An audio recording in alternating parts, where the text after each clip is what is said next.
Hi friends, welcome to our channel మార్కంటి mastery. నేను ఈరోజు ఒక నాయకుడి గురించి చెప్పాలనుకుంటున్నాను.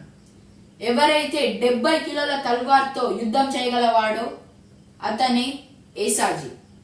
ఎవరైతే ఎదురుగా 2000 మంది సైన్యం వచ్చినా ఒంటరిగా యుద్ధం చేసి గెలిచేవాడే బాజీ. ఎవరైతే ఒక చేయి విరిగిపోయినా ఇంకో చేయితో యుద్ధం చేయగలవాడే తానాజీ. ఢిల్లీ నుండి పూణే వరకు కేవలం 8 గంటల్లో తన గుర్రంపై వెళ్లే వాడే సంతాజీ. కేవలం 700 మంది మరాఠా సైన్యాన్ని తీసుకువెళ్లి 30,000 మంది మొఘలాయలను తరిమేసిన వాడే రామ్జీ. మొఘలాయన ఇంట్లో దూరి వారిని పిచ్చివారిని చేసి మాయ చేసిన వాడే బహీర్జీ. అఫ్జల్ ఖాన్ రక్షకుని చేతిని పైన నరికేసిన వాడే జోహాజీ. అఫ్జల్ ఖాన్ తలని నరికి తెచ్చిన వాడే సంభాజీ.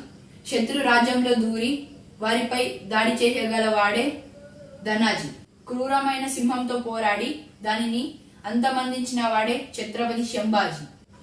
ఇంతమంది వీరులతో కలిపి రాజ్యాన్ని నిర్వహించిన వాడే ఛత్రపతి శివాజీ. జై భవానీ, వీర శివాజీ. భారత్ మాతా కీ జై.